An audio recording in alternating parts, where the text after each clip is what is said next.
Yes, you can, but it's not advisable. Oh. Our friend Vianney is here from, he lives in Arusha, Tanzania. Yes. Or Tanzania. What is the right way to say it? Tanzania. Okay. But either ways, it's okay. Okay, all right. Anyway, so it was several years ago, Alex, who, my husband Alex, who works at a zoo, Staten Island Zoo, who loves animals, and he's studied them his entire life. He says, you know what I want to do? Let's go on safari in Africa. Hell yeah. And I looked at him and went, what? I said, no. I said, you got to be a billionaire to do that. It seems like the most exotic thing in the world. Then we talked to some friends who had been on safari in Africa. They said, no. That is a misconception.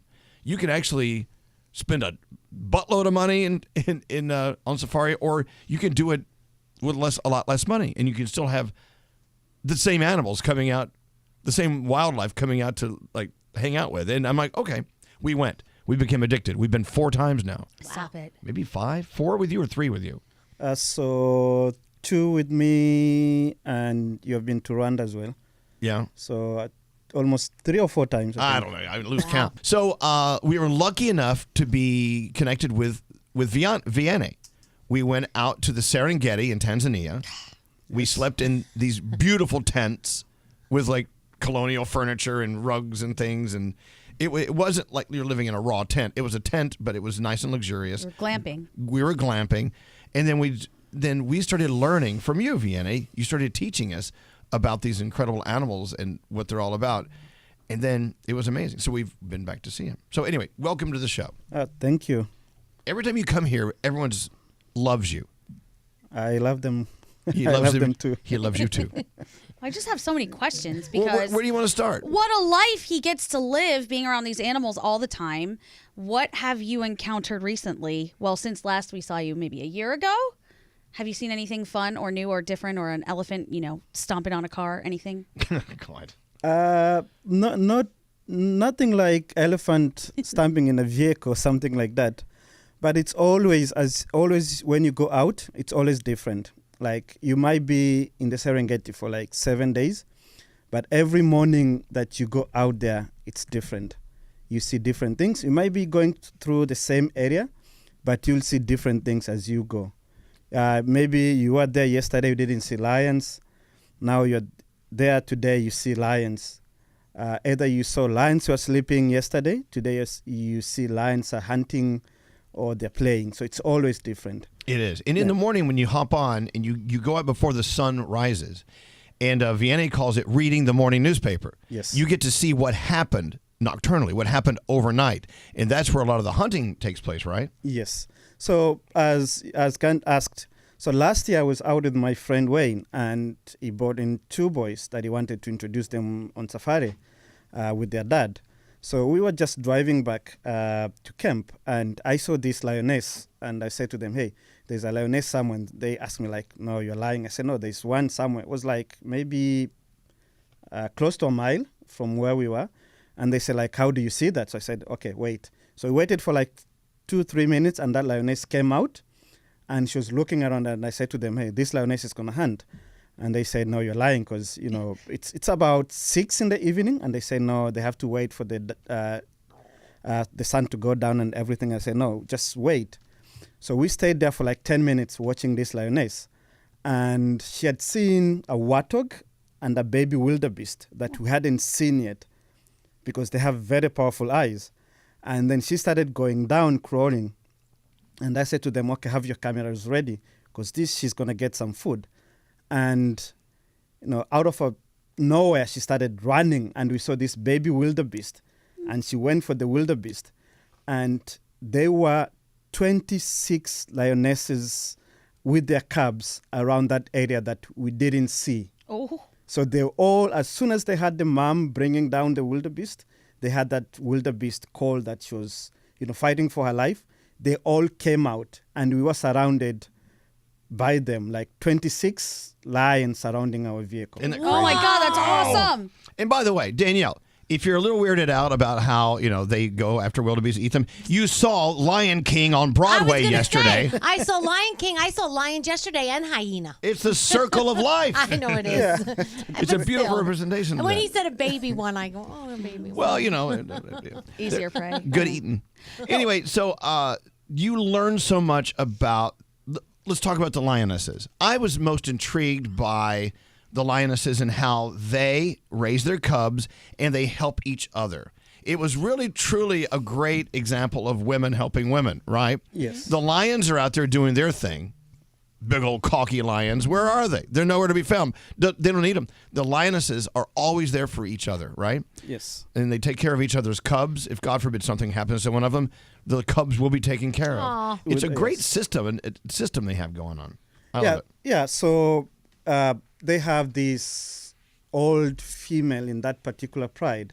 So she's more likely the mother of the other lionesses.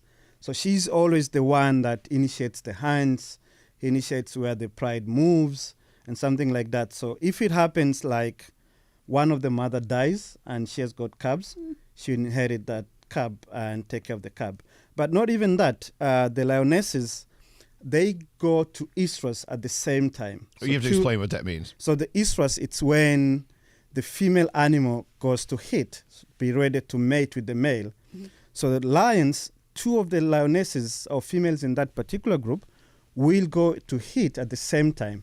The reason being they want to increase the survival rate of the youngsters in a way that if one of those lionesses go to hunt when they have cubs, the other lioness will stay with the cubs and milk the cubs.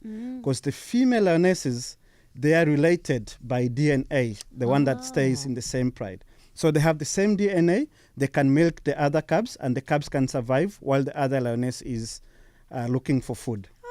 Oh, look, it's fascinating. It is life-changing to go on safari. And as I said before, you don't have to be a billionaire to go. You don't. It is a long trip to get there, but once you're there, you are safe. They're Show not trip. What? Show trip. Yeah, Field we'll trip. take the whole show. Yeah. Can we broadcast from, by the lionesses? No. If you're just turning us on, VNA has been a friend of Alex and mine for many years. He's visited us here in the U.S. as well, like 3 or 4 times, came to our wedding, and now he's a friend of all of us. And everyone who meets VNA just loves his warmth and knowledge and talking about going on safari in Africa. And we're saying that, there are different levels of costs for doing this. You can do super glam, high end, and it's going to cost you. Or you can go on just total budget where you still get the same exact safari feeling with the same wildlife that's waiting for you. They're not looking at your bank account. They don't care. Right? They don't. They don't.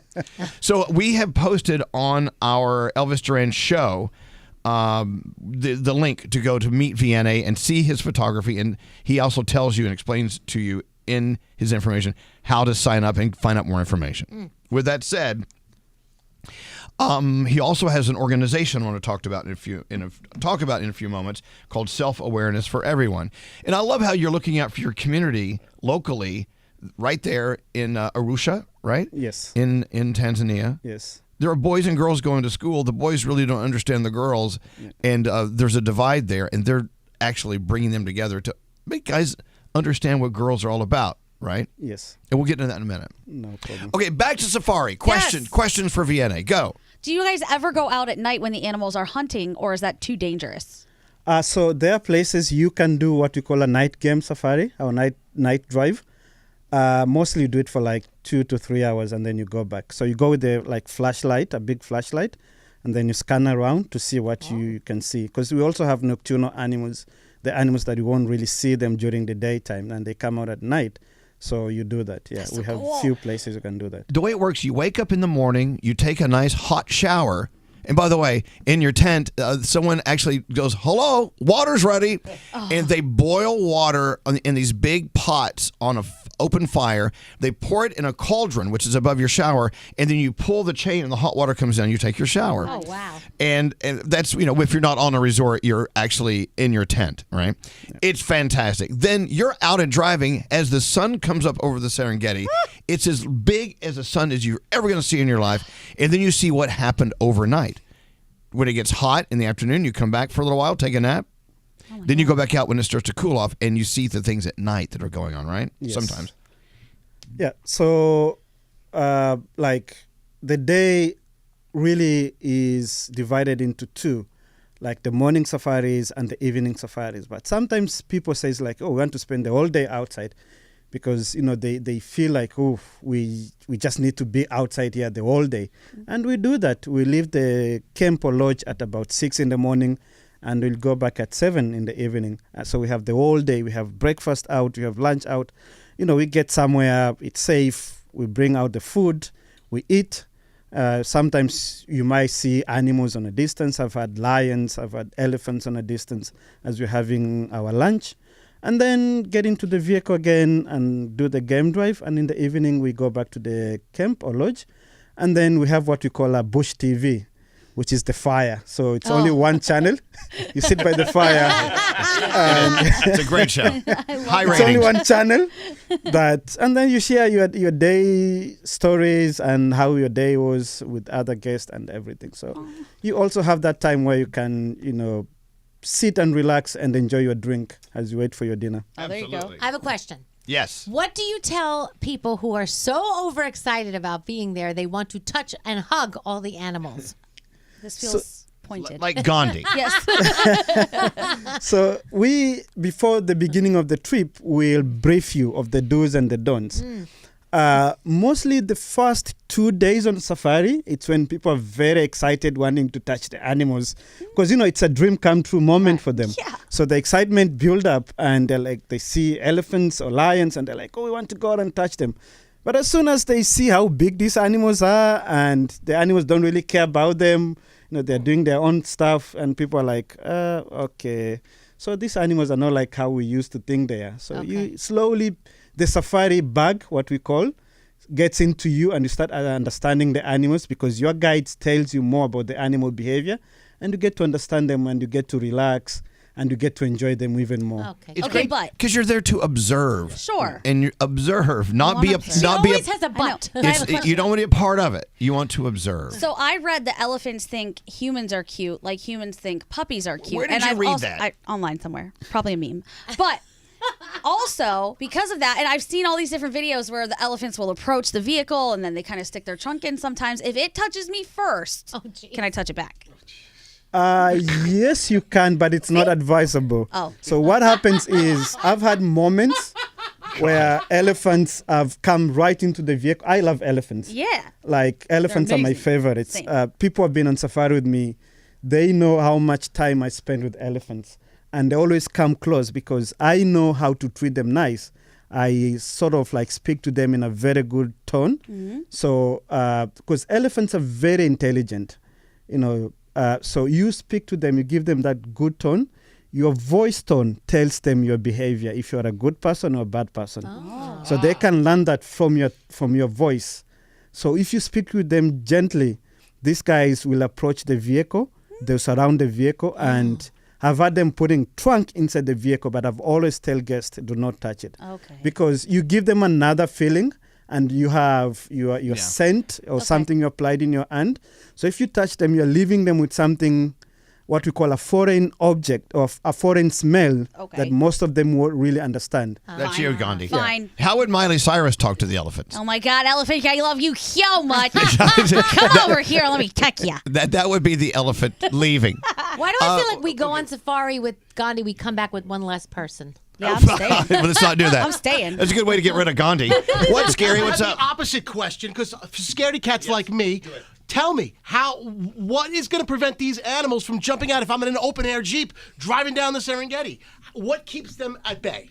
So animals, most of these animals, excluding primates, which are the gorillas, monkeys, and chimpanzees, most of the other animals see black and white. So they don't see you as a person when you're sitting in the vehicle. They see you being part of the object, which is the vehicle. So as long as the vehicle does not really do anything to disturb them, it's okay. They learn from a young age from their mothers, when the vehicle approaches, no one do anything bad to them. So they gain their confidence. But if you go to places where animals have been disturbed, you will see their reaction. they see the vehicle, they run away because they know this guys or this thing is coming to disturb us. Now, if you get off the vehicle, you are dinner. That's when things change. Yeah. That's when you have your own profile right in front of them. Okay, give us the list of the animals you see on safari in Tanzania. Just top of your head. Giraffes. They got tons of giraffes. So giraffes, lions, elephants, leopard, buffaloes, cheetahs, hippos, crocodiles, impalas, Thompson gazelles, Grant gazelles, warthogs, Dick-Dicks, your favorite. So cute. I love just saying Dick Dick. Yeah. Hey, Dick Dick, The get over here. favorites. Yeah, so we have plenty. We have birds as well. The ostriches, the marabou stork. We have the herons. We have the eagles. So we have varieties. Amazing. They have it all. And again, if you want to get in touch with Vienna, it's so simple. Go to Elvis Duran Show on Instagram, and it's all right there. We only have a few seconds left, and I want to get to self-awareness for everyone, which is also going to be on Instagram. Vienna loves his community, Arusha. Arusha's been very good to him. He's been very good to Arusha. Tell everyone what self-awareness for everyone is all about, because I would love for us to contribute. If anyone else wants to contribute, they should too. Yeah, so Self-Awareness for Everyone is a non-organization that I and one of my friends started as part of the company to give back to the community. So we do projects with the girls, but also we do mental health projects. So last year when I was here, I introduced SAFE, and people donated about $600 from the GoFundMe that is also available on the SAFE Awareness page on Instagram. But also the guest that have had me from the show that came on safari with me as well also donated for about $1,500. So what we did with the money is we provided sanitary pads to 550 girls. Why are we giving them sanitary pads? Most of these girls, they don't live in the cities. They live in the villages. So for them to access their sanitary pad, it's very, very tough. Most of these girls, they either use clothes or they use mattresses when they're on their periods. So we reach the schools where the girls are in need of the sanitary pads, and we provide them with the sanitary pads that they can use up to 3 years. We also provide the schools with extra sanitary pads that the schools keeps in case one of the students gets into the periods and they didn't bring theirs, so the teachers can provide one for them. But also, you also reach out to the boys in the school, too, to teach them what's going on with the girls so they understand it and they don't make fun of them. Yes. So we go to the boys, we provide them with soccer equipment or football equipment, and we teach them about the health of the girls, how to treat the girls, because most of these girls will drop schools during their periods because of the experience that some of them have had. Boys will laugh at them, will bully them when they're in their periods. So we teach the boys on how to take care of the girls during that particular time. So also we teach them about mental health, because these girls and boys, they're almost finishing their school and they're going to go into the community. So we teach them about how to take care of their health, how to take care of their mental health, how to behave, how to see things through. So when they go out after their school, they go out prepared mentally on how to take care of their health, but also how to take care of their mental health. So what these boys have done so far with their teachers, we have 600 of them that have started a club in the schools. And with those clubs, they have planted trees. They have planted over 500 trees in their community. They have donated blood in the hospitals, in their communities. But also, they are also becoming ambassador of mental health in their community, but also girls' hygiene in their communities, starting from the families. It's amazing. We believe in Africa or in the world, if you educate a woman, you educate the community. That's why we're investing more to educate the girls, but also to educate the boys on how to take care of the girls in their communities. So you've learned a lot from our VNA Wow. today. If you want to go on safari, you can. There's no reason you can't, no reason you shouldn't. It is a life-changing trip. And also, if you want to help out with self-awareness for everyone, both of those links are up on our Instagram at Elvis Duran Show. We've got to like call it a day, guys. VNA, we love you. I love you too, guys, Love and you. thank you so much, and thank you for those who donated. If I can quick mention a few names. Melina, thank you for your big donation. Shelly, thank you for your big donation. Eunice, thank you for your donation. And everyone who donated. Alex, thank you for your donation. Thank you, guys, and we love you. We love you. Aw.